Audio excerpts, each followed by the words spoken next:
Ketua, saya mohon izin untuk menyampaikan apa pikiran kami sebagai menteri. Keterbukaan itu betul-betul di briefing sama Pak Presiden bahwa negara yang maju pemberantasan korupsinya adalah Denmark karena keterbukaan publik, bahkan dari proses perencanaan, dari proses anggaran, tidak ada yang ditutupi. Sehingga kontrolnya bukan hanya internal audit seperti Irjen, BPK, BPKP, tapi publik mengontrol. Bukan hanya DPR, tapi juga kekuatan publik. Kita bisa sepakat gitu, Ketua? Oke ya, kita ketok ya, Ketua ya. Gitu. Paling enggak untuk kementerian kami. Gitu ya. Kedua, SOTK ini yang akan jadi mesinnya saya, Pak Ketua. Bahkan saya ingin mendapat masukan, di tengah keterbatasan saya paham tentang birokrasi saya. Tolong kasih masukan, saya akan bentuk tim seleksi yang melibatkan Pak Fahri sudah siapkan dari UI dan sebagainya. Saya mohon masukan. Yang bisa menjalankan tugas berat ini siapa?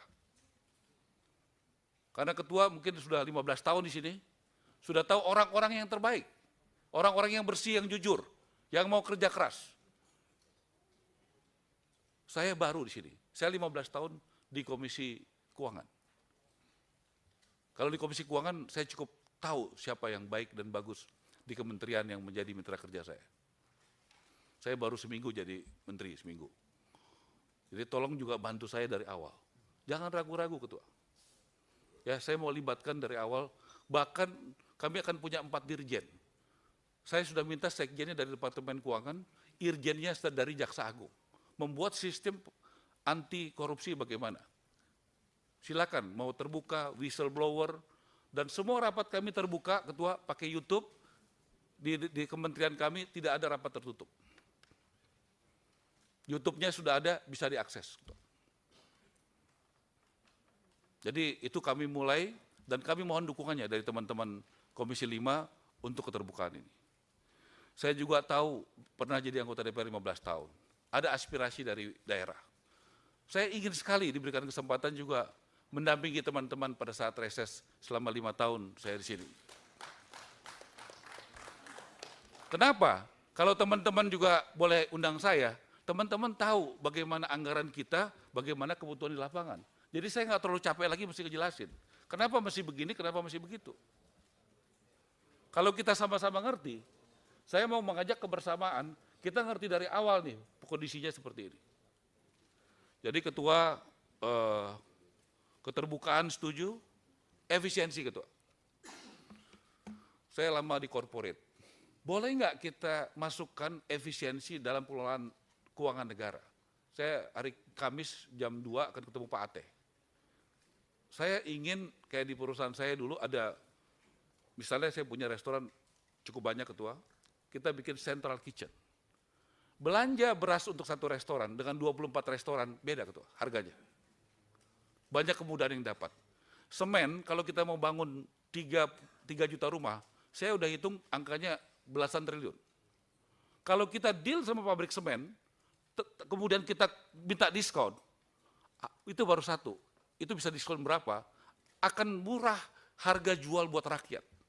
Karena biaya-biaya untuk materialnya akan turun.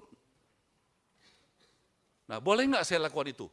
Efisiensi uang negara, sehingga nanti harga-harga rumah bukan naik tapi turun, Ketua.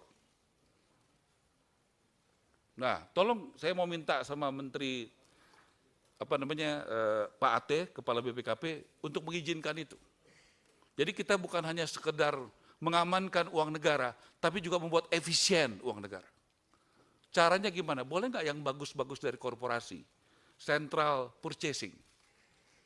Ada ratusan bahan material properti untuk rumah, Ketua. Ketua pasti tahu dan teman-teman.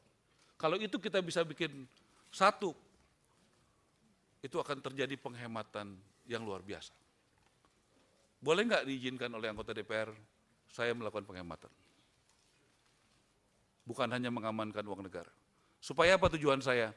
Supaya harga rumah turun dan uangnya bisa, jadinya pembeli rakyat bisa membeli rumah dengan harga lebih murah. Kemudian soal tanah, Ketua. Saya punya konsep, tanah itu dari sitaan. Saya sudah ketemu Jaksa Agung, di Banten saja ada 1.000 hektar. Dan Jaksa Agung siap menyerahkan, saya sudah bicara dengan Dirjen Menteri Keuangan, kita akan ketemu bagaimana tanah ini bisa digunakan sama rakyat. Bagaimana tanah dari koruptor bisa digunakan untuk rakyat kecil. Bagi yang punya gaji, nggak susah ketua. Kalau itu ketua bisa bantu saya, supaya mereka punya tanah, mereka punya gaji, ASN yang nggak pernah punya rumah, tentara yang nggak punya rumah, banyak sekali guru-guru yang nggak punya rumah, punya harapan ketua. Ini soal kebijakan dan policy. Kalau di ruang rapat ini, izinkan minggu depan ketemu di sini ada Menteri Keuangan, BPKP, ATR, setengah masalah ini selesai ketua. Ini harus ada keputusan politik. Bagaimana barang-barang sitaan ini, boleh nggak itu kita ambil negara dan kita kembalikan buat rakyat, harganya jadi sangat murah. Jadi kita langsung berjalan ketua. Terakhir ketua, Bapak Presiden di Magelang meminta kita tidak menjadi Superman, tetapi menjadi super team. Kita semua anak buahnya. Apa yang saya lakukan dari Magelang, kita langsung ke rumah susun di Pasar Rumput. Itu 2 tahun lalu sudah kami serahkan dari perumahan kepada DKI. 1.984 unit kurang lebih. 2 tahun lalu. Yang baru dipakai kurang lebih 400 untuk korban kebakaran di Manggarai. Yang masih kosong kurang lebih 1.400.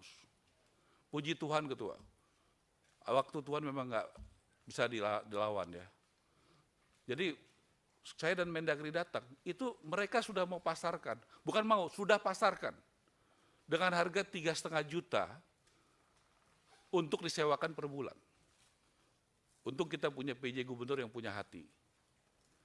Pak, batalin saya minta. Saya nggak punya kewenangan, karena itu sudah serahkan. Saya cuma minta himbauan. Kalau 3,5 juta itu bukan rakyat kecil, Pak. Nggak mungkin rakyat kecil di Jakarta bisa bayar 3,5 juta sebulan.